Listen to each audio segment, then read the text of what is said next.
Il faut que tu prophétises encore sur un grand nombre de peuples et de nations et de langues et de rois.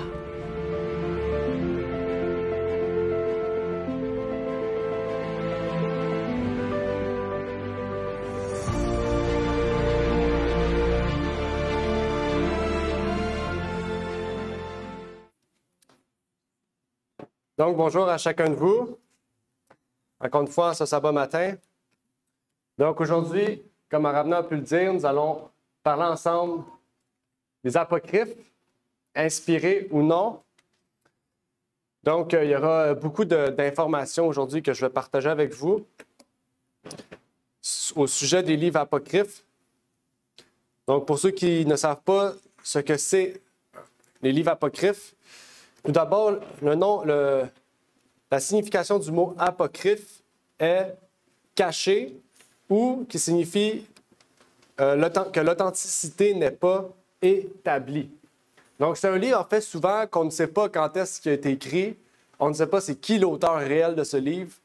Et en fait, c'est un livre un peu douteux. On peut dire ça comme ça, simple, c'est douteux. OK? Puis, c'est pas juste en lien avec la religion. Il y a des livres apocryphes qui sont des livres aussi philosophiques ou des livres même historiques auxquels on n'a pas l'auteur ou la date exacte ou une idée d'une date auquel il aurait pu être écrit. Mais surtout, c'est le moment auquel la personne dit. Okay? Ça veut dire qu'une personne peut dire que ce livre a été écrit, par exemple, par un tel auteur, mais par la véracité du livre, on sait que c'est 300 ans plus tard. Donc, on voit qu'il y a une erreur d'écriture. Si vous comprenez, de toute façon, on va étudier davantage aujourd'hui ce sujet, puisque c'est un sujet important. La première question que j'aimerais vous poser, c'est est-ce que vous savez il y a combien de livres dans la Bible? Parce que le livre Bible, c'est bibliothèque, ça signifie. Bible, ça signifie bibliothèque. Combien il y a de livres? 66? Y a-t-il quelqu'un qui allait dire d'autres choses? Ça se peut que vous ne le saviez pas. Mais là, il y a 66 livres, OK? Dans toute la parole de Dieu. On va voir tantôt c'est quoi ces 66 livres-là. On ne va pas les étudier un par un, ça serait trop long.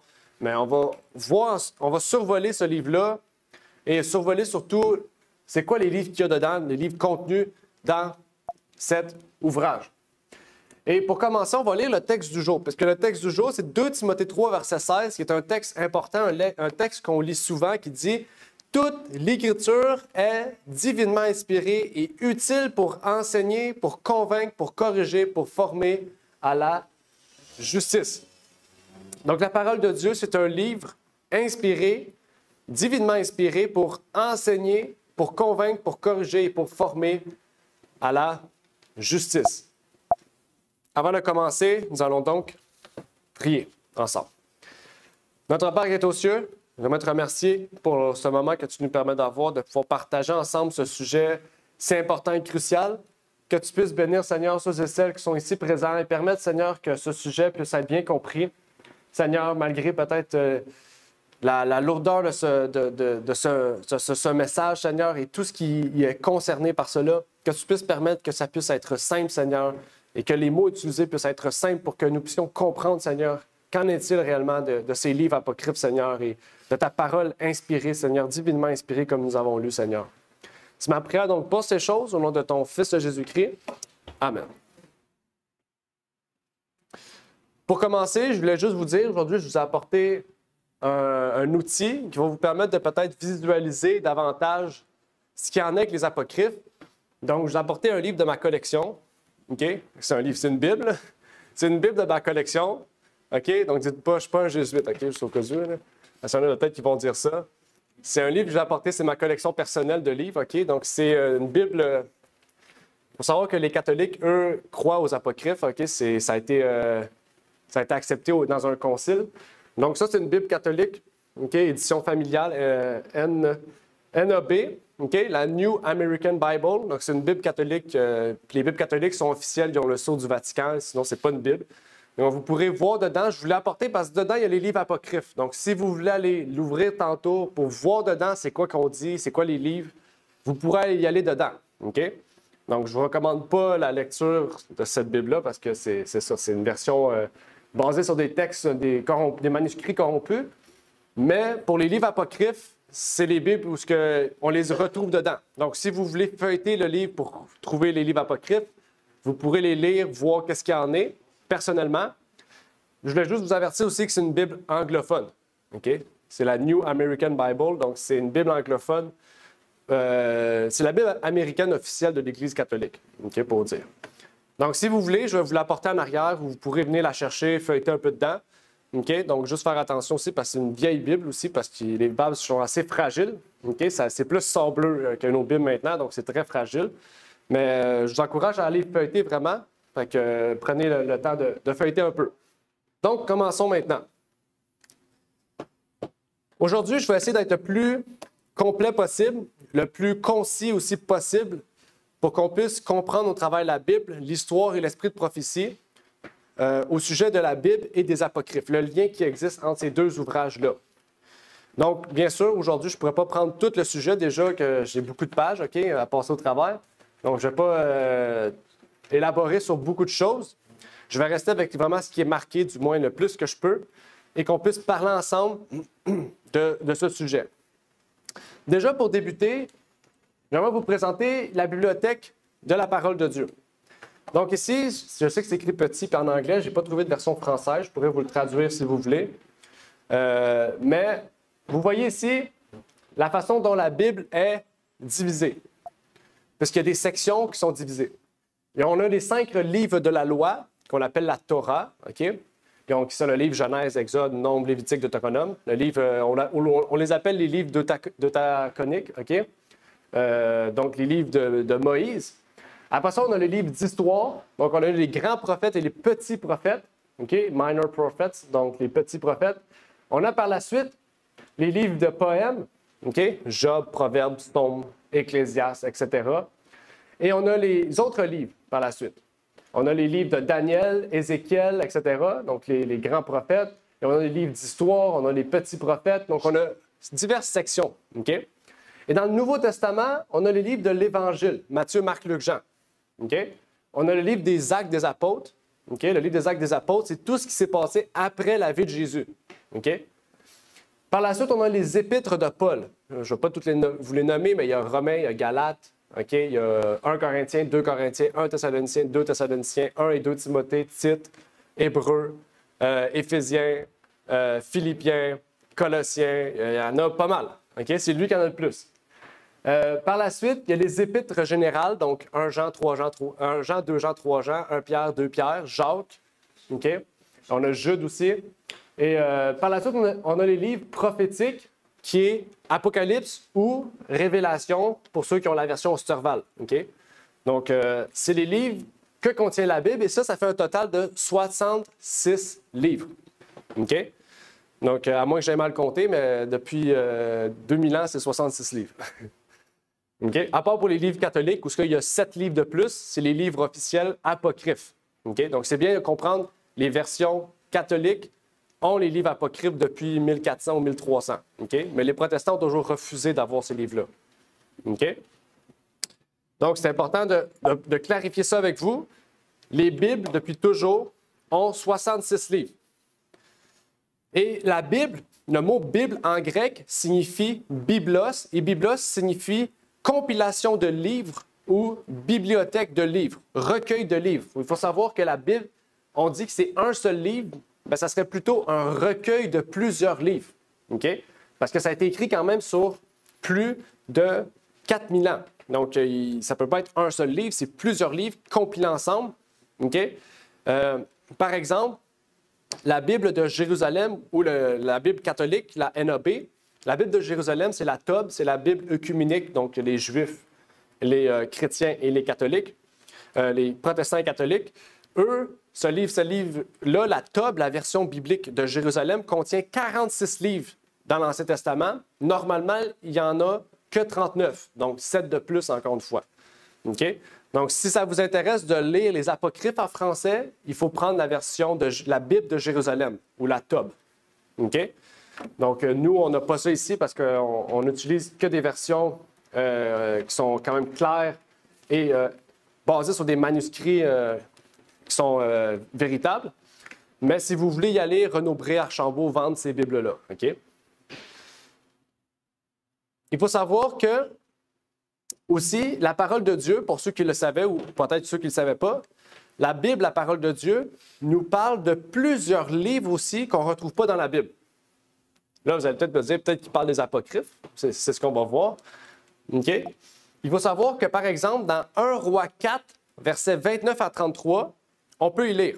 « Et Dieu donna à Salomon de la sagesse, une forte, grande intelligence, et un esprit aussi vaste que le sable qui est sur le bord de la mer. Et la sagesse de Salomon surpassait la sagesse de tous les Orientaux et de toute la sagesse des Égyptiens. Il était plus sage qu'aucun homme et plus qu'Étan, l'Izrachite et Éman, Calcol et Darda, les fils de Macol, et sa réputation se répandit parmi toutes les nations d'alentour. » Verset 32, bon, je l'ai oublié de le souligner, ça dit « Il prononça 3000 sentences et ses cantiques furent au nombre de 1500. » On va arrêter ici. Ça dit 3000 sentences, verset 32, et ses cantiques furent au nombre de 1500. Est-ce que dans la Bible, on retrouve ces 3000 sentences et ces cantiques au nombre de 1500? Question. Non, on ne les retrouve pas. OK? On ne les retrouve pas dans la Bible, dans l'histoire, on ne les retrouve pas non plus. Donc, la première question qu'il faut se poser, c'est est-ce que ces livres-là étaient inspirés ou non? Bien sûr, ils étaient inspirés, puisque Salomon acquit de la sagesse de la part de Dieu. Mais en fait, Dieu nous a révélé que ces livres n'étaient pas utiles ou nécessaires pour les générations qui allaient venir. Donc, Dieu ne les a pas conservés dans la parole de Dieu. C'est ça qu'il faut comprendre. OK? Ça, c'est la première chose. Mais il y a d'autres passages dans la Bible où on nous parle de ça. OK? Et avant d'aller plus loin, j'aimerais vous rappeler ce passage de Deutéronome 29, verset 29, où ce que Dieu dit. « Les choses cachées appartiennent à l'Éternel notre Dieu, mais les choses révélées sont pour nous et pour nos enfants à jamais, afin que nous mettions en pratique toutes les paroles de cette loi. » Donc, tout ce qui est marqué ici, c'est tout ce que Dieu nous a laissé et nécessaire pour notre salut. Si on va chercher d'autres livres à l'extérieur de ces livres contenus ici, on risque de se perdre. On risque de se détourner de la voie de Dieu. Et même si dans la Bible, on nous parle, comme ici, on nous cite 3000 sentences de Salomon, 3500 cantiques prononcés par Salomon, si on ne les a pas dans la parole de Dieu, c'est parce que Dieu en a voulu ainsi. C'est parce que Dieu sait que ces livres-là, ces choses-là, nous seraient inutiles. OK? Et ont été utiles pour l'époque en question, mais pour nous, en fait, Dieu en a voulu ainsi. Par exemple, ici, on a un autre. Ça dit, quant au reste des actions de Salomon et tout ce qu'il fit et sa sagesse, cela n'est-il pas écrit au livre des actes de Salomon? Est-ce qu'on a le livre des actes de Salomon? On ne l'a pas. Dieu en a voulu ainsi, encore une fois. OK? C'est pas parce que quelqu'un 8000 ans, peut-être pas 8000 ans, 800 ans plus tard, a écrit un livre, Actes de Salomon, que ça veut dire que c'est Salomon. Je suis capable, moi aussi, de dire il y a ici peut-être un livre ici, je pourrais prendre, les actes de Timothée. C'est facile de dire ça puis de dire c'est Timothée qui a écrit ça. OK? Mais c'est pas Timothée, c'est moi. OK? Donc, c'est facile, en fait, de faire des choses comme ça.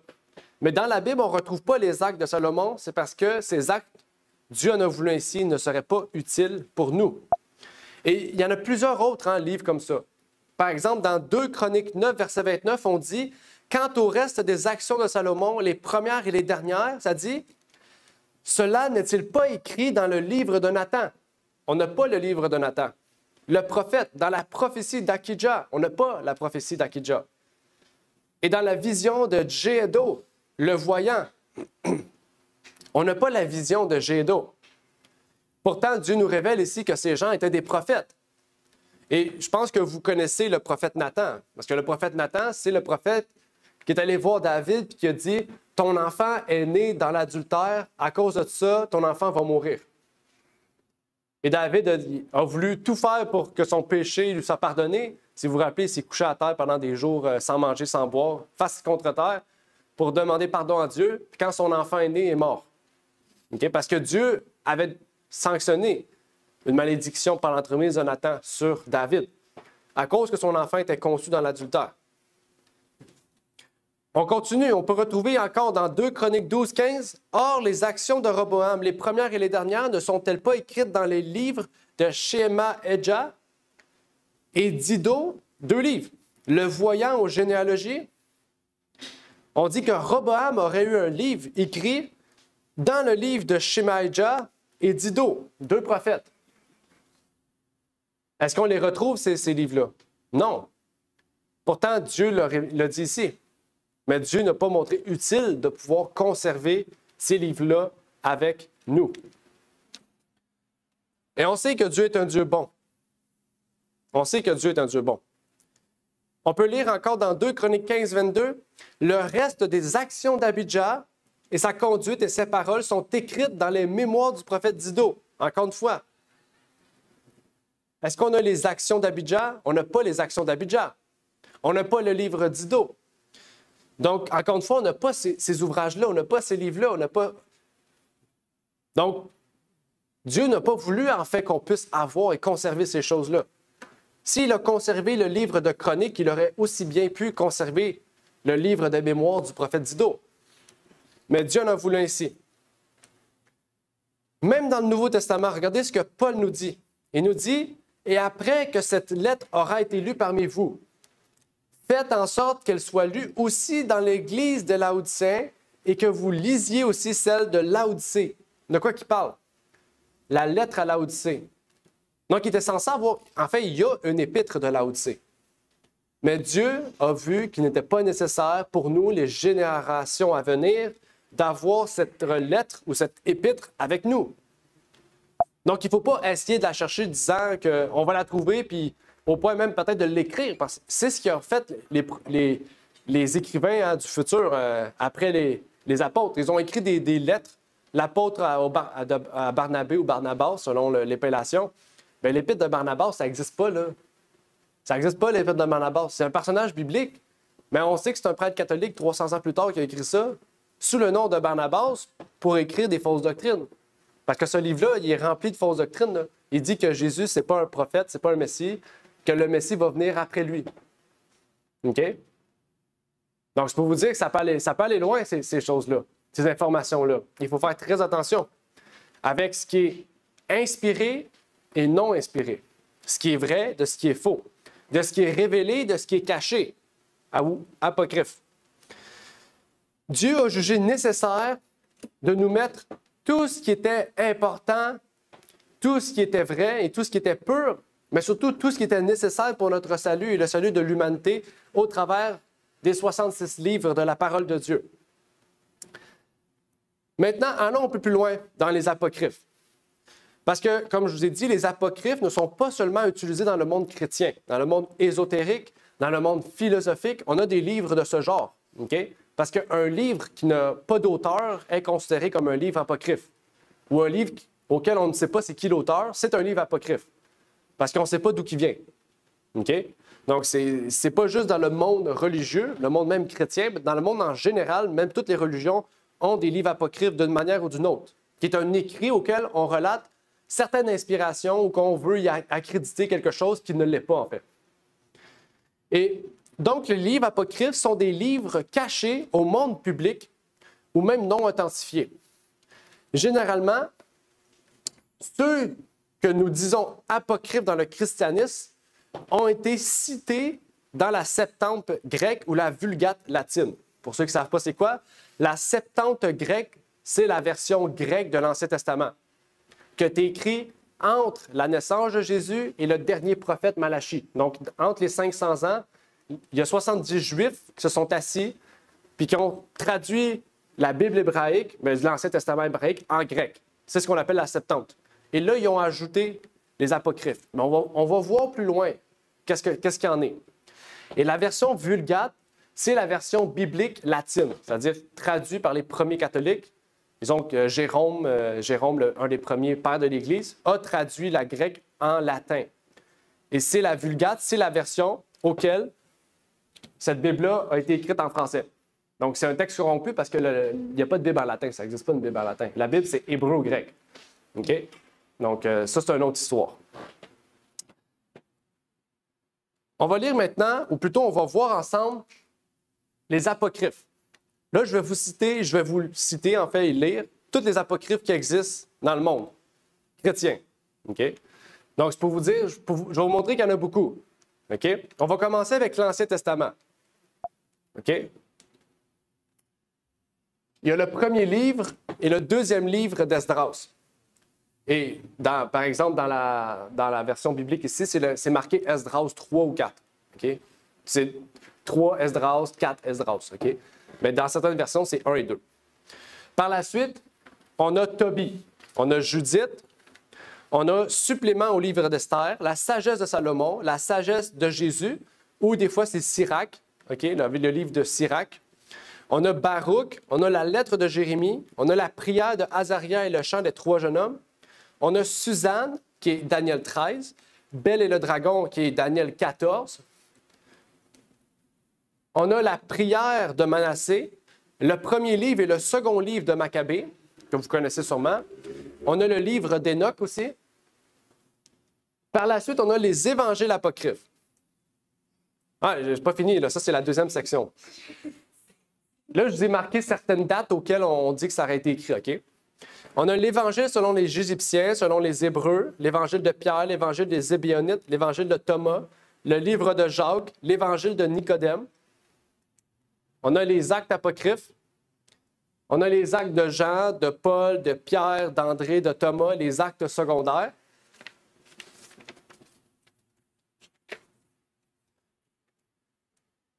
On a les épîtres apocryphes. On a les épîtres de Jésus à Agabus, l'épître de Pierre à Jacques, l'épître de Paul aux Laodiciens, l'épître perdue de Paul aux Corinthiens, les lettres de Paul et de Sénèque, l'épître de Pseudo-Tite, les épîtres des apôtres. Oups, je ne vais pas montrer, désolé. Il faut me le dire, hein? On a les pères apostoliques, 1 Clément, 2 Clément, l'épître de Barnabas, le berger d'Hermas, le Didaché, vous connaissez sûrement le Didaché aussi, c'est un livre très connu. On a les apocalypses apocryphes. Je vous dis, il y en a beaucoup, là. Okay. J'ai marqué les dates aussi pour que vous puissiez plus vous référer. L'ascension d'Ésaïe, l'Apocalypse de Pierre, le 5e et 6e livre d'Esdras, donc il y en aurait 6. La prophétie de chrétienne, l'Apocalypse de Paul, l'Apocalypse de Thomas, d'Étienne et de la Vierge aussi. Par la suite, on a les écrits gnostiques. Donc, les livres datent du milieu du 4e siècle après Jésus-Christ. La collection se compose de 13 codex, pas tous entièrement conservés, de environ 1200 pages, dont certaines ne sont conservées qu'en fragments, existent encore. Ces œuvres consistent en des évangiles, des actes d'apôtres ou des apocryphes, apocalypse apocryphes, OK. Sont également inclus des lettres de dialogue, des livres dits secrets, des traités religieux et un livre de littérature sur la sagesse. Mais ça ne s'arrête pas là. Il y a les apocryphes modernes aussi. Par exemple, le livre de Jachère, la crucifixion de Jésus par un témoin oculaire, le 29e chapitre des Actes, le rapport de Pilate, les confessions de Ponce Pilate, la vie inconnue du Christ, le 2e livre des Actes perdu depuis longtemps, l'Évangile du Verseau, le livre perdu de la Bible. Donc, logiquement, est-ce que vous pensez que tous ces livres-là devraient se retrouver là-dedans? Je peux vous dire, la Bible, ça serait le dictionnaire Larousse x 14. OK? Donc, c'est pour vous dire qu'il y a un peu d'absurdité dans ça. OK? Et qu'il faut faire vraiment attention avec ce qu'on lit, ce qu'on voit. Et c'est pour vous dire que tous ces livres-là existent sur Amazon ou existent en librairie. Là. Vous pourrez tous vous les procurer à faible coût. OK? Mais est-ce que ces livres-là devraient se retrouver dans la Bible? OK? C'est la question en fait qu'on se pose aujourd'hui. Est-ce que ces livres-là sont devraient être réellement considérés comme inspirés de Dieu ou non? Donc, ça veut dire que la Bible aurait manqué à sa mission. Les premiers compilateurs auraient manqué à leur mission, en fait. Donc, normalement, ils ne devraient pas avoir 66 livres, ils devraient en avoir 100 ou 112, 140, 150. Peut-être que demain, il y en aurait un autre de plus. Je ne sais pas. Mais si vous avez remarqué, j'ai marqué les dates dans une raison logique, c'est que tous les apocryphes ont été écrits après la mort des apôtres. Vous avez remarqué. Et ça, c'est déjà douteux. OK? Parce que c'est comme si je dis Jean aurait écrit un livre 100 ans plus tard, mais il est mort. Ou on a retrouvé certains écrits de Jean, mais 100 ans plus tard. OK? Puis quand on rouvre ce livre-là, ça se contredit. C'est ce qu'on va voir là, tantôt. Là. Vous allez être surpris de qu'est-ce qui existe dans ces livres-là. Qu'est-ce qui se trouve même dans cette Bible-là, là, puis que les catholiques ont accepté et validé. OK? Vous allez être surpris des moi, je pourrais dire atrocités, mais surtout des absurdités qui existent dans ces livres-là. Paul nous avait avertis. Et ce qu'on va lire maintenant, c'est le texte qu'on va lire bientôt dans la leçon. Paul nous dit dans 2 Thessaloniciens 2, verset 2, « Nous vous prions, frères, de ne pas vous laisser ébranler facilement dans vos pensées. » Parce que les pensées détruisent. Quelqu'un qui réfléchit trop, à un moment donné, il ne sait plus à quoi réfléchir, il imagine. Okay? Il dit, et de ne pas vous laisser troubler par quoi? Qu'est-ce que dit Paul? Qu'est-ce que Paul ne veut pas qu'on soit troublé? Il ne veut pas qu'on soit troublé par quelques inspirations qui sont fausses, par quelques paroles ou quelques lettres qu'on dirait venir de vous ou de nous, comme si le jour de Christ était proche. Donc, même à l'époque de Paul, il y a des gens qui écrivaient des lettres qui disaient que ça venait de Paul, puis ce n'était même pas de Paul. Donc, c'est pour vous dire que même à l'époque de Paul, il reconnaissait qu'il y avait des lettres apocryphes ou des choses qui se disaient qui n'étaient pas vraies, en fait. Et donc, Paul nous dit qu'un danger allait venir, qui était venu maintenant, mais qui allait continuer à être préservé à travers les siècles jusqu'à aujourd'hui. Il y a des lettres qui vont être écrites, soi-disant, par des personnages bibliques, mais qui ne le sont pas réellement. Et c'est quoi la position de la Bible et historique à ce sujet? Est-ce qu'il y a des historiens, pensez-vous, qui ont écrit à ce sujet-là? Des historiens connus ou même inconnus, mais qui sont des historiens de la parole de Dieu.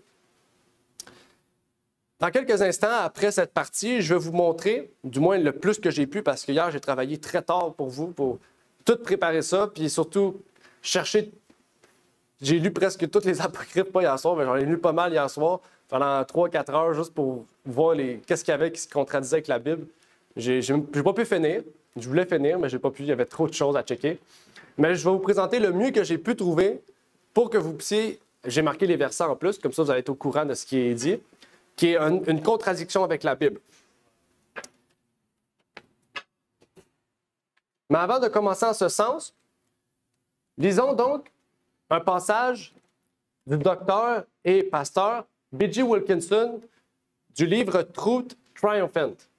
Regardez ce que nous dit cet auteur. Il nous dit, après ça, je vais vous expliquer, parce que des fois, il y a des termes peut-être qu'on ne connaît pas, je vais vous expliquer qu'est-ce qu'il en est. Ça dit, Lucian, ou Lucien, et son école ont rassemblé et édité, quoi? Une Bible incomplète et non définitive? Non, une Bible définitive et complète. C'est quoi la Bible définitive et complète? C'est une collection de livres allant de la Genèse à l'Apocalypse.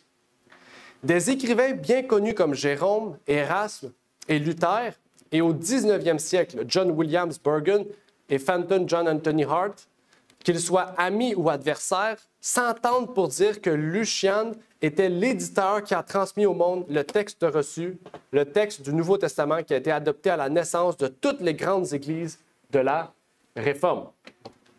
Ce livre-là, cette Bible-là est basée sur le texte reçu. Cette Bible-là est basée sur le texte du Codex Sinaiticus ou Vaticanus, peu importe, c'est des codex en latin. Ça, c'est des textes basés sur l'hébreu et le grec. OK? Dites-vous qu'aucun personnage dans la Bible parlait latin. OK? Peut-être Marc, parce que Marc, c'est Marcus, puis Marcus, c'est latin, parce qu'il était romain. Peut-être Paul, mais généralement, c'est hébreu et grec. Il continue, il dit, « Pas une seule église née de la Réforme, telle que luthérienne, calviniste, anglicane, baptiste, presbytaniste, méthodiste, congrégationaliste ou adventiste, n'a adopté une autre Bible que celle dont le texte du Nouveau Testament provient de Lucian. » Donc, on remercie notre ami Lucien, qui est mort depuis longtemps, mais qui a su rassembler et éditer la Bible que nous avons aujourd'hui. OK? Donc, ça fait 1800 ans de ça. Regardez ce qu'il nous dit après. Il dit, « La papauté a transmis au monde une Bible, comment? Indéfinie et incomplète. Bien qu'elle ait reconnu dans une certaine mesure les livres de la Genèse à l'Apocalypse, elle y a ajouté 7 autres livres qui ne sont pas considérés comme canoniques par les autorités citées plus haut. Dans la Vulgate latine de la papauté, elle a adopté un texte du Nouveau Testament avec des passages radicalement différents de ceux du texte reçu. Elle a également mis les décrets des conciles et les bulles des papes sur un pied d'égalité avec les livres de la Bible. Important. En d'autres mots, avec l'Église catholique romaine, les Écritures sont encore en devenir. La papauté exalte l'Église au-dessus de la Bible. Le cardinal Gibbons, qui est un cardinal le plus reconnu à travers l'histoire de la papauté, déclare « Les Écritures seules ne contiennent pas toutes les vérités qu'un chrétien est tenu de croire. » Cardinal Gibbons, c'est un cardinal reconnu. Là. Il passait dans les nouvelles, il passait partout dans les journaux. Okay?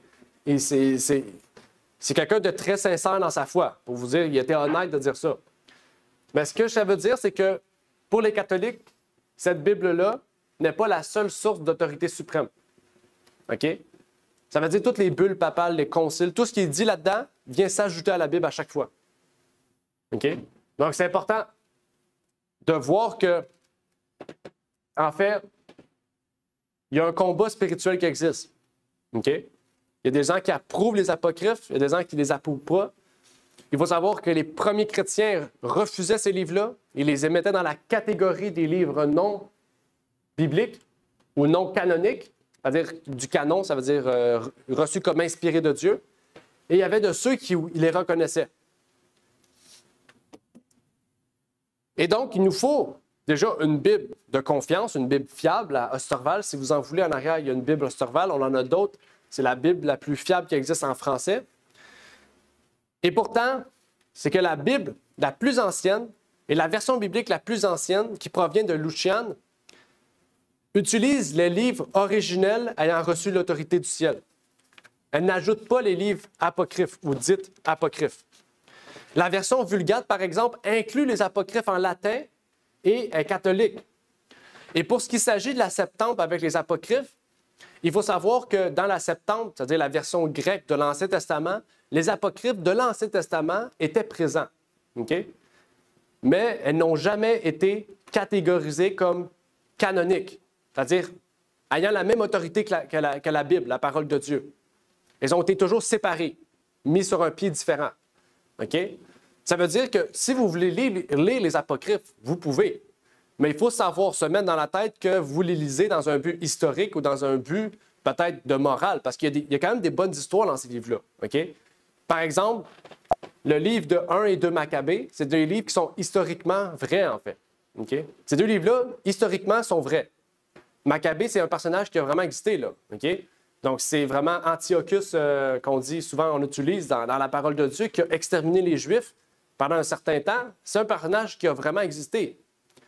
Donc, je vous encourage pas à prendre ces livres-là comme source de vérité, mais à prendre ces livres-là comme source historique ou bien de l'utiliser comme peut-être une source utile, peut-être pour des poèmes ou peut-être si vous aimez lire, on vous encourage aussi à pouvoir le faire. J'en ai lu quelques-uns, puis il y a certaines choses très intéressantes dans ce livre-là, mais jamais je les mettrai au même piédestal que la parole de Dieu. Regardez ce que Jésus dit aussi dans la parole, pour aller plus loin. Il dit... C'est là ce que je vous disais lorsque j'étais encore avec vous, qu'il fallait que tout ce qui a été écrit de moi, où qu'on parlait de Jésus, dans la loi de Moïse, dans les prophètes et dans les psaumes, fut accompli. Il faut savoir qu'à l'époque de Jésus, le Nouveau Testament n'existait pas. Donc, je ne vais pas vous citer le Nouveau Testament. Mais ici, on parle de la loi de Moïse, les prophètes et les psaumes. On parle de 3 catégories de livres que Jésus cite. Il faut savoir que chez les Juifs, depuis l'époque du Second Temple, les Juifs utilisent un livre qu'ils appellent le Tanakh. Le Tanakh, selon la tradition juive de l'époque, c'est la tradition dans laquelle le Christ a grandi aussi. Et que contenait le Tanakh? Est-ce que vous savez c'est quoi que contenait le Tanakh? Le Tanakh, c'est comme la Bible dans la version juive. Okay? C'est juste l'Ancien Testament. Le Tanakh contient 3 sections. La Torah, loi de Moïse, le Nevi'im, les prophètes, et le Ketuvim, les psaumes ou autres écrits. Il y a combien de sections dans la Tanakh? 3 sections. Jésus parle de combien de sections? 3 sections. Les Juifs n'ont jamais cru que les livres apocryphes étaient canoniques. Mais ils ont toujours cru que les 5 livres de Moïse étaient canoniques, la partie des prophètes était canonique, et la partie des psaumes ou autres écrits était canonique. Puis il faut savoir que les Juifs divisent l'Ancien Testament en 22 livres et non pas en 39, je pense qu'on a en France, dans la Bible. Okay?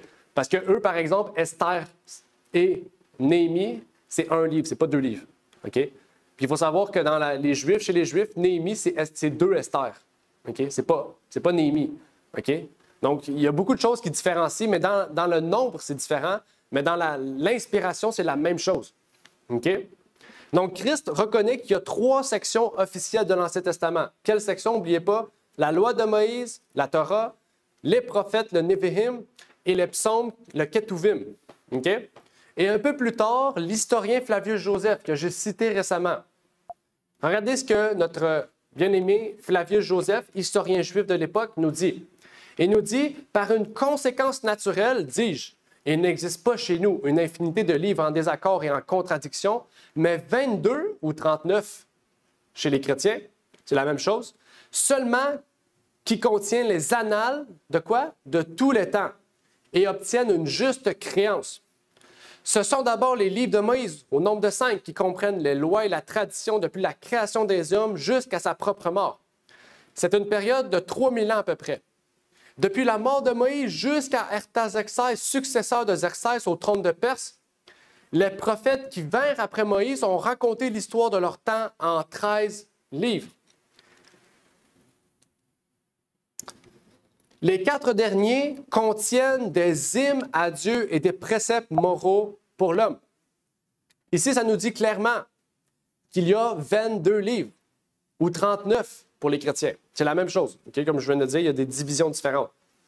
Mais il faut savoir que la tradition juive a également enseigné dans le Talmud de Babylone que les livres du canon hébreu sont les 39 livres identiques qui se trouvent dans les Bibles protestantes ou catholiques ou chrétiennes, bien sûr, qui excluent les apocryphes. Je vous encourage à aller voir le Talmud Babylone de Baba Batra 14b. C'est la référence, je ne vous en remplirai pas sûrement. Si vous voulez, vous irez voir dans ma feuille. Par la suite, il y a Jérôme. Jérôme, c'est lui qui a écrit la Vulgate latine, la Bible sur laquelle les manuscrits catholiques sont inspirés. C'était un spécialiste de la Bible de son époque. C'était le traducteur de la Vulgate, comme je viens de le dire, en latin. Et il a été clair dans ses propos, puisqu'il est d'accord avec le canon hébreu, limitant l'inspiration divine à 39 livres de l'Ancien Testament. Il a exclu lui-même les apocryphes du canon biblique. Même Paul fait une inspiration intéressante. Et ça, je vais le lire avec vous. Il faut bien voir les termes, les mots utilisés. Romains nous dit « Quelle est donc la prérogative du juif? Ou quelle est l'utilité de la circoncision? Elle est grande en toute manière, surtout en ce que les oracles de Dieu leur ont été confiés. » Le « on » ici au pluriel, la 3e personne du pluriel. On fait un peu de français, grammaire. 3e personne du pluriel, « on » fait référence à qui? Le « on » fait référence à qui dans le passage qu'on vient de voir? Qui? Les Juifs, exactement. C'est pluriel. OK? Il fait référence aux Juifs. Les oracles de Dieu leur ont. À qui? Aux Juifs. OK? Donc ici, c'est juste pour vous dire que Dieu a révélé des visions qu'aux Juifs pour l'Ancien Testament. Donc quand on dit qu'il existe Judith, Judith n'était même pas juif. C'est même pas un personnage biblique. Celui qui l'a écrit, il n'est même pas juif. Donc, il ne peut pas avoir une révélation qui est non juive quand il s'agit de l'Ancien Testament. C'est pour vous révéler une fois de plus que les apocryphes de l'Ancien Testament ne peuvent être inspirés puisque ce n'est pas des Juifs qui ne l'ont écrit. Ce n'est pas des Juifs. Et en plus, ce n'était même pas des oracles de Dieu. Donc, encore une fois, ça nous montre une preuve de plus à ce sujet. Que l'Ancien Testament a été écrit par des oracles de Dieu ou des prophètes de Dieu. Oracles, c'est prophètes. Et était réservé aux Juifs parce que Dieu a utilisé les Juifs pour être une lumière sur toutes les nations. Et ils ont refusé Dieu et Dieu s'est retourné vers les gentils. Ça veut dire vers nous, chacun de nous, les peuples des autres nations. OK? Donc, les Juifs, ça ne veut pas dire qu'ils ne peuvent pas être sauvés, c'est juste qu'ils ne sont plus les oracles de Dieu. Dieu a donné les oracles à toutes les nations, toutes les langues, tout peuple. on peut tous être des oracles de Dieu. On a vu tantôt le Tanakh, qui est la version officielle que les Juifs ont acceptée comme inspirée, puisqu'elles sont fondées et prouvées. Ces livres sont au nombre de 22 ou 39, comme on a vu, et on va aller plus loin aussi, pour voir quelque chose d'intéressant avec, encore une fois, notre frère Flavius Joseph, qui nous dit, depuis Artaxerxès jusqu'à nos jours, il faut savoir, Flavius Joseph vivait après la mort de Jésus-Christ, à l'an 60-70, OK? C'est lui qui est allé voir les Juifs pour dire, essayez pas de vous battre contre les Romains, ils vont tous détruire Jérusalem. Puis les Juifs ont dit, on veut rien savoir, nous on veut tuer les Romains. Flavius a dit, OK, ben je m'en vais. Puis qu'est-ce qui est arrivé? Titus a tout détruit Jérusalem, puis il a tué 1 million de personnes, la même journée. OK? Puis même, c'était tellement terrible, les enfants mangeaient leurs parents, puis les parents mangeaient leurs enfants. Parce que les personnes pouvaient rentrer et sortir. OK? C'est une époque terrible pour les Juifs. Et Flavius Joseph, qu'est-ce qu'il nous dit ici?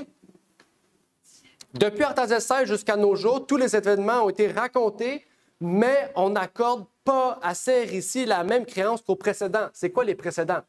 Ceux qui ont été écrits avant Artaxerxès. Parce que les prophètes ne sont plus exactement succédés. Qu'est-ce que ça veut dire, ça? Qu'est-ce que Flavius Joseph veut nous révéler ici? Flavius nous révèle que le dernier prophète Malachie, savez-vous à quelle époque il vivait, Malachie? Il vivait un peu avant Artaxerxès. OK? Fait que depuis Artaxerxès, donc depuis Malachie, il y a eu 500 ans d'écart avant que Jésus naisse. OK? Et dans ce 500 ans, qu'est-ce qui est arrivé? Les apocryphes sont apparus. Parce qu'il n'y avait plus de prophètes. Qu'est-ce qui est arrivé? Des faux prophètes. Même chose avec Jésus. Quand Jésus est mort, qu'est-ce qui est arrivé? Rappelez-vous, il y a Paul qui s'est fait arrêter parce qu'il pensait que c'était lui le chef de la secte. Parce qu'il y avait un homme qui se prétendait être Jésus, qui était ressuscité, puis ils ont fait un genre de suicide collectif. Puis il pensait que c'était Paul le chef, puis c'était pas lui Paul le chef. Paul, il dit, moi, je suis pas dans une secte. Il dit, moi, je suis romain.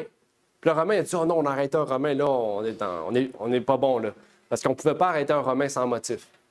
Et c'est pour vous dire que quand Malachie est décédé, bien, plutôt assassiné par les Juifs, et que Artaxerxès a fini son règne, tout ce qui suit, ça dit quoi?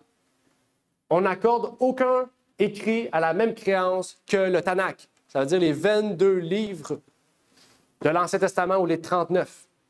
C'est important. C'est-à-dire que les livres apocryphes que les catholiques ont utilisés vont en contradiction avec les Juifs eux-mêmes qui ont écrit ces livres-là. C'est pour vous dire qu'il y a un problème, là. OK? Le problème, c'est quoi? C'est ce qu'on va voir dans quelques instants. Le Tanakh et ceux après Malachie, où 500 ans d'histoire ne vit aucun prophète de Dieu, aucun oracle de Dieu, sont apparus les apocryphes. Et ça nous mène vers l'avant-dernière partie de notre sujet du jour, les fausses doctrines dans les apocryphes. Je vous ai dit tout à l'heure que je vous dirais qu'est-ce qu'il y en a avec les apocryphes. On va voir quelques passages intéressants. Je ne vais pas vous citer les passages, je vais vous écrire les passages à l'écran comme ceci. Vous voyez 2 Esdras 6, 21 ou 5, 8. Vous pourrez aller vérifier la source de tout ce que je dis. Vous allez voir que c'est vrai. Dans Esdras, on dit qu'on enseigne des fausses doctrines sur le retour du Christ. OK? Là, comment c'est possible? Esdras, il ne savait même pas que Jésus existait. C'est avant que Jésus arrive. Pour vous dire qu'il y a une contradiction. OK? Dans Tobie, on enseigne la magie. On dit qu'on peut chasser des démons avec des poissons cuits. Ouais. On peut lancer du poisson sur des gens puis les démons sortent. Dans Tobie, on dit de faire ça. Puis c'est pas n'importe qui dit de faire ça. C'est un ange de Dieu qui dit « Fais ça, Tobie, pour chasser les démons. » OK? C'est de la nécromancie qu'on appelle.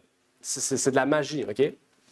Dans Judith, on retrouve des contradictions historiques ainsi que des personnages qui n'ont même pas existé dans l'histoire. On dit par exemple que Nebuchadnezzar est le roi des Assyriens, tandis qu'il est roi de Babylone.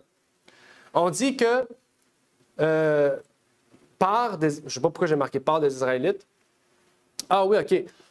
Judith dit que les personnes de l'époque s'appelaient des Israélites, tandis que c'était des Juifs, parce qu'Israël n'existait plus. OK? C'était la Judée.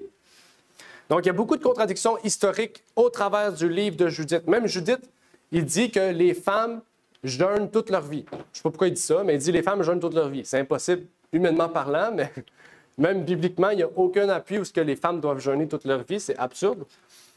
On continue. On voit sagesse Sagesse de Salomon.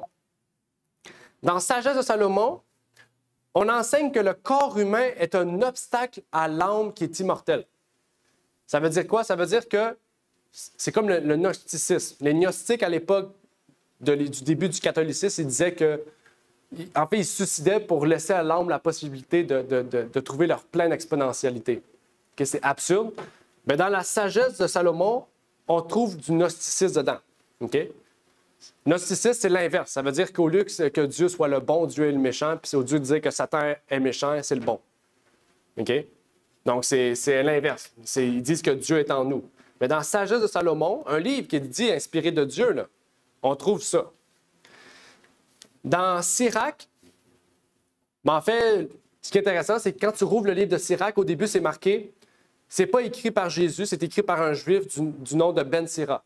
Donc, il s'est révélé lui-même son identité, donc déjà, c'est pas biblique. Il s'est révélé que c'est un juif qui a écrit ça en 1500, mais il dit que c'est sagesse de Jésus. Bon, je comprends pas, mais au moins, il était honnête. Dans Baruch, par exemple, Baruch 3, verset 8, on dit que Dieu entend la prière des morts. Okay? Ça, c'est catholique. Okay? Où est-ce qu'on paye les personnes, on prie pour les morts dans le purgatoire, puis ils s'en vont au ciel ou en enfer. Baruch enseigne ça. C'est pour ça que les catholiques ont accepté ce livre-là, parce qu'ils approuvent leur doctrine. Dans la lettre de Jérémie, déjà, c'est impossible, parce que Jérémie ne parlait pas grec. Mais pourtant, le livre est écrit en grec. Donc, Jérémie, c'était un hébreu, il parlait juste hébreu. Il y a la prière d'Azaria et le chant des 3 jeunes hommes.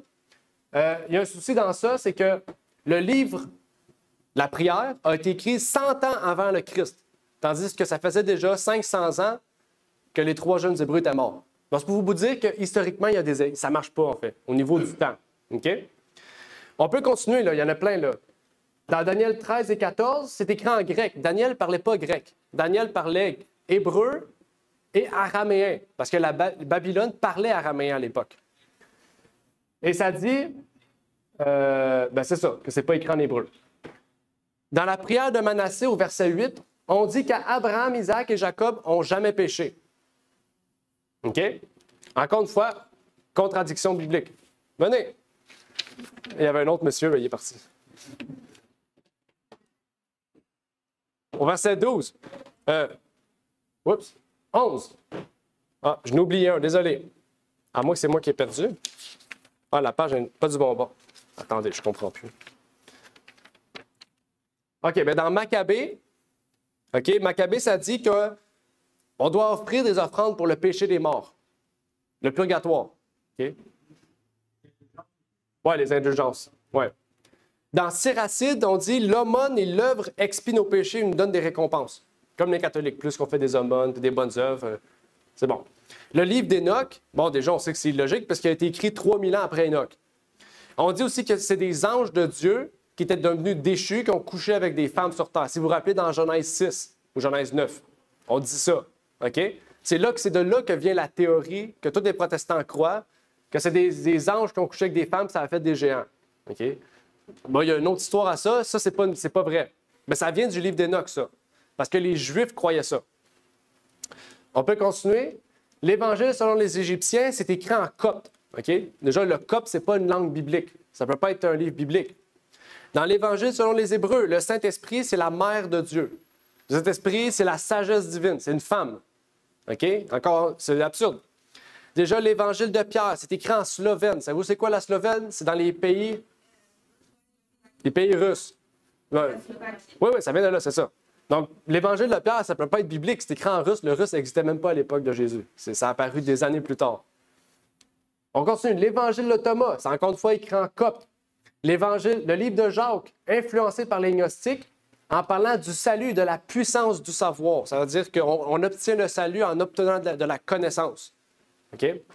L'Évangile de Nicodème, c'est écrit en latin. Déjà, le latin, c'est pas biblique. Le latin, c'est des langues qui sont apparues beaucoup plus tard, utilisées par les catholiques. On a 1 et 2 Clément. Encore une fois, je suis perdu. Sont où mes affaires? Ah oui, il est là. 1 et 2 Clément, c'est un père apostolique, donc c'est pas un disciple. OK? Donc, c'est 200 ans plus tard après les apôtres, donc c'est illogique.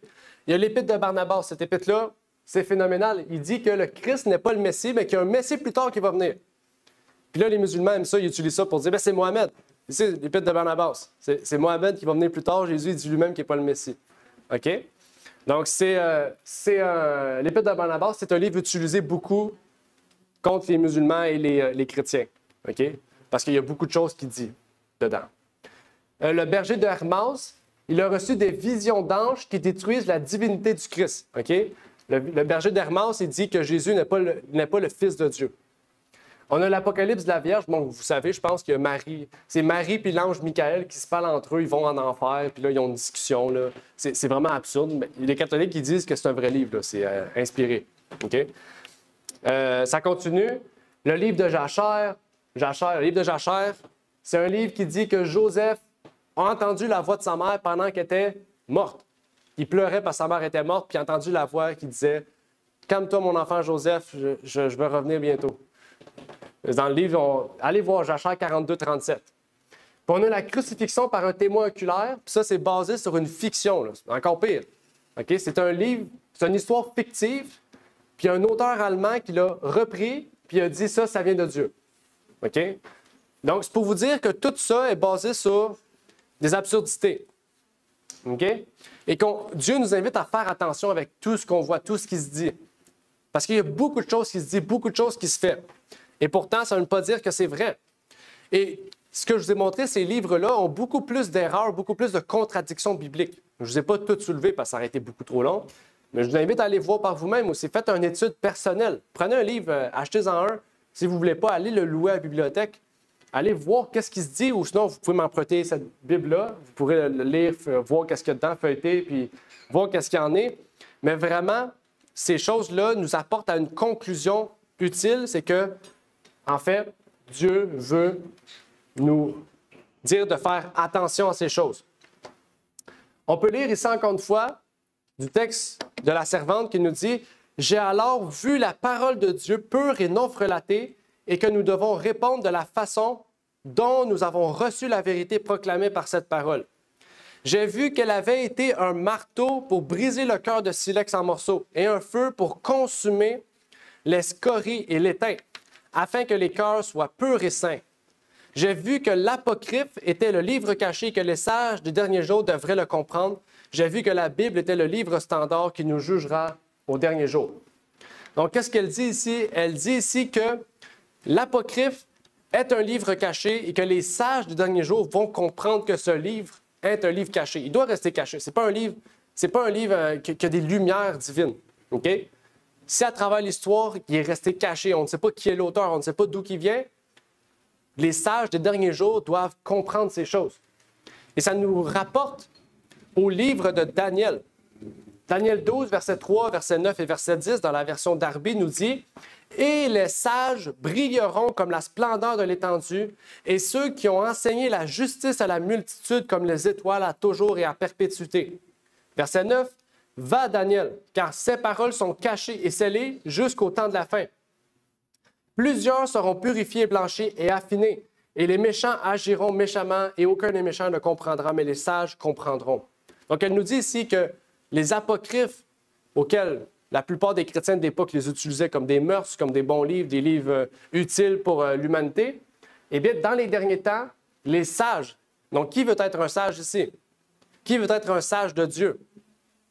Les sages de Dieu, à la fin des temps, nous sommes à la fin des temps, vont comprendre la vérité. Ils vont connaître la vérité. Ils vont recevoir par l'entremise de Dieu la vérité au sujet des apocryphes. Daniel ne parle pas juste de ça, OK? Mais ça fait partie de ça, OK? La vérité, c'est beaucoup plus que ça. Et à ce sujet, les pionniers aussi adventistes étaient clairs à ce sujet. Étaient tous dans la même longueur d'onde. Je vous ai montré une petite photo des pionniers, ça fait longtemps, là, mais c'est pour vous montrer un peu qui sont les pionniers de l'Église. Regardez ce qu'il nous dit. Il nous dit « On prétend cependant qu'il fait mention de l'observation du premier jour avant Justin. » Justin martyr, c'est un père de l'Église. On pense que la première indication de ce genre provient d'un écrit apocryphe appelé l'Épître de Barnabas. Mais cette épître est contestée du fait qu'il n'y a aucune preuve de son authenticité. Encore aujourd'hui, on ne sait pas. Mais cette épître, je vais le lire. Eusèbe, qui vivait à peu près au même moment où il a été écrit, le mentionne comme un écrit fallacieux qui n'a droit à aucun crédit. On doit donner aucun crédit à ces livres. C'est ce que nous encourage notre bien-aimé frère Andrews. Mais même Eusèbe, même les premiers chrétiens reconnaissaient que ce livre-là était d'une absurdité totale. Je vais laisser le temps. Je sais que Claude prend une photo. Je vais lui laisser le temps. Bon, tu auras le PowerPoint sinon après. Il y a notre bien-aimé frère aussi, pasteur Haskell, un autre pionnier qui le dit. L'auteur de l'Apocryphe déclare que l'arche sera à nouveau présentée dans les derniers temps. Que cette copie de la loi que Dieu a donnée au Sinaï soit à nouveau révélée ou non. Donc, il doute de la source de l'Apocryphe, la source d'inspiration. Mais pourtant, il continue. Par contre, il y aura une copie de cette même loi tracée avec une plume de feu dans les cieux, devant le regard émerveillé des habitants de la terre en relation avec la seconde venue du Christ sur la terre. Psaume 97, 6, 98, 2. Qu'est-ce que Haskell dit? Il dit, dans les apocryphes, on dit ça. On ne sait pas si c'est vrai ou faux. Mais par exemple, dans la Bible, on dit ça, et ça, c'est vrai. Il cite des passages bibliques. Vous avez vu comment il perçoit les apocryphes? Il a cité un apocryphe. Mais il a dit, dans l'apocryphe, on dit ça, on ne sait pas si c'est vrai ou c'est faux. Mais dans la Bible, on dit ça, et ça, c'est vrai. On a des preuves, c'est fondé, c'est le canon biblique, en fait. C'est inspiré de Dieu. On doit faire la même chose, en fait. Il nous montre que la parole de Dieu est fiable. Un dernier pionnier, notre frère E.G. Waggoner, il nous dit « Il peut être intéressant pour nos lecteurs de noter la différence de ton entre les Écritures apocryphes et inspirées. Et nous leur donnons donc ce qui suit avec l'introduction que nous avons extrait d'un récent numéro de Independent. Bien qu'il soit vrai quant au fait, le psaume n'a aucune ressemblance avec les psaumes authentiques de David. » Ça dit quoi? Il dit quoi? Il manque simplement d'inspiration. Ce qui est intéressant, il dit ici, il dit, bien qu'il soit vrai quant aux faits, il reconnaît que qu'est-ce qu'il dit, c'est vrai. Mais il y a tellement une différence avec ce que David dit dans la structure, dans tout, que ça n'est pas inspiré de David. Mais il dit, qu'est-ce qu'il dit, c'est vrai. OK? C'est pas contre-biblique. Donc, il le lit, lui, il le lit juste dans un but de s'informer, dans un but de le partager, mais pas dans un but d'inspirer les autres à suivre ce qu'il dit, parce que ce n'est pas biblique. Ce n'est pas inspiré de Dieu. Donc, c'est pour vous montrer encore une fois que les apocryphes ne sont pas inspirés de Dieu. Ça nous mène vers la conclusion. Je voulais terminer par deux passages de la parole de Dieu. Matthieu 4, verset 4. Je pense que vous connaissez tout ce passage de Jésus dans le désert qui dit « Il est écrit, l'homme ne vivra pas de pain seulement, mais de toute parole qui sort de la bouche de Dieu. » Jésus fait un parallèle intéressant. Le pain, vous en mangez chaque jour, ou du moins la nourriture. Si vous n'en mangez pas, un jour, vous allez mourir. Et Jésus nous dit ici, de la même manière que vous mangez chaque jour, lisez la parole chaque jour. Parce que comme vous avez besoin de nourriture physique pour vivre, vous avez besoin de nourriture spirituelle pour vivre aussi. Et pas juste pour vivre aujourd'hui, parce que vous pouvez vivre aujourd'hui sans Bible. Tout le monde ici, injuste comme injuste, vit sur la terre sans lire la parole de Dieu. Mais par exemple, dans la vie qui nous attend, sans la parole de Dieu, on ne peut pas y aller. Puis pas juste sans parole de Dieu, on l'a vu ce matin. Si on veut être des vrais enfants de la lumière, si on veut être des disciples de Jésus, nous devons connaître Dieu.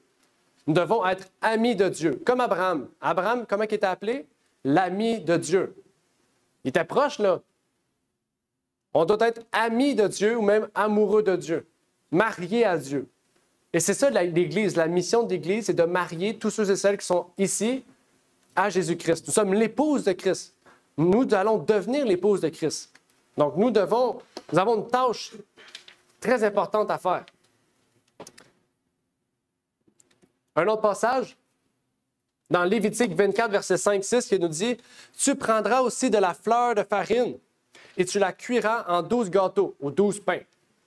Chaque gâteau sera de 2 dixièmes et tu les placeras en 2 rangées, 6 par rangée sur la table d'or pure devant l'Éternel. Donc, pourquoi je vous lis ça, là? Pourquoi je vous lis un passage du sanctuaire? Pour ceux qui ne savent pas, dans le sanctuaire, il y avait la table d'or. La table d'or, c'est une table où il y avait donc de l'encens qui brûlait devant Dieu pour qu'il y ait une bonne odeur dans le sanctuaire. Et il y avait une coupe de vin pour faire des oblations, c'est-à-dire verser du vin par terre. Et il y avait du pain. Le pain, à chaque semaine, il devait être changé. C'est-à-dire que les prêtres le mangeaient ou le jetaient. OK? Et chaque partie du sanctuaire a une signification. Si vous avez étudié un peu la parole de Dieu, dans Apocalypse 8, verset 3, ça dit que les prières des saints montent vers Dieu comme une bonne odeur. Comme dans le sanctuaire, la seule bonne odeur qui était dégagée, c'était la table d'or. Okay? Donc, la table d'or représente, dans la Nouvelle Alliance, les prières. Que représentent les pains?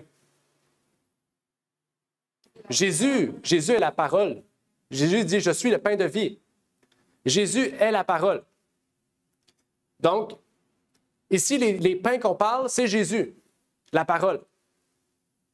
C'est écrit qu'il y a 2 rangées et 6 pains par rangée. Combien il y a de parties dans la parole de Dieu?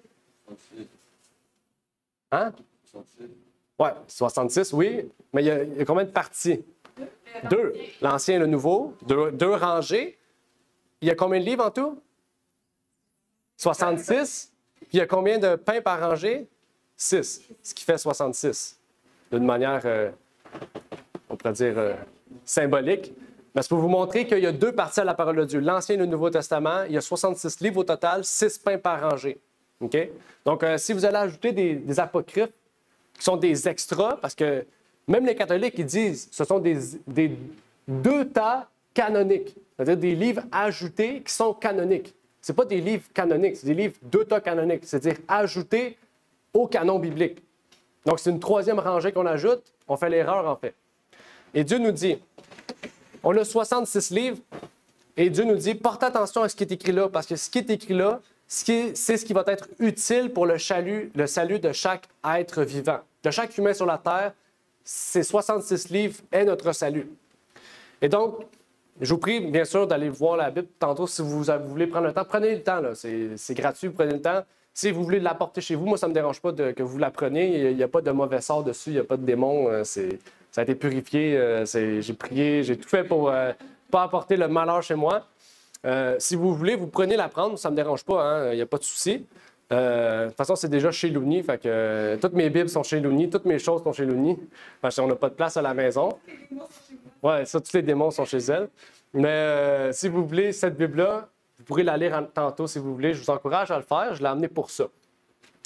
Sinon, que Dieu vous bénisse. Et réellement, j'espère que ce partage ait pu vous permettre de mieux comprendre les apocryphes et mieux savoir qu'est-ce qu'il y en est.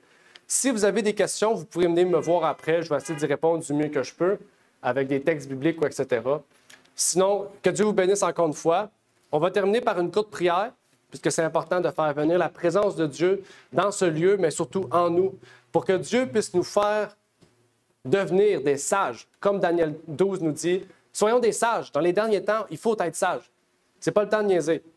On l'a vu ce matin, Dieu nous corrige et nous reprend pour que nous puissions acquérir de la sagesse.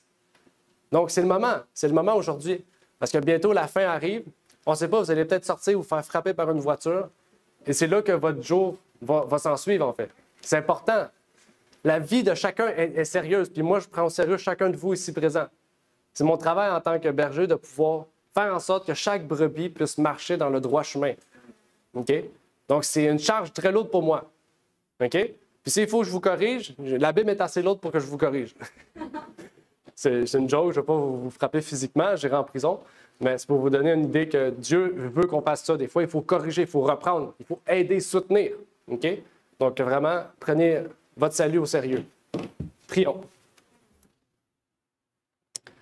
Notre Père qui est aux cieux, j'aimerais te prier, te remercier pour l'opportunité que tu nous as permis aujourd'hui de partager, que tu puisses bénir chacune des personnes ici présentes, Seigneur, et que tu puisses permettre, Seigneur, que nous puissions prendre au sérieux ta parole, ton évangile, ta vérité, ces 66 livres, Seigneur, que tu nous as donnés par inspiration pour que nous puissions acquérir le salut, pour que nous puissions être un exemple, être un témoignage pour chaque être humain sur cette terre, Seigneur.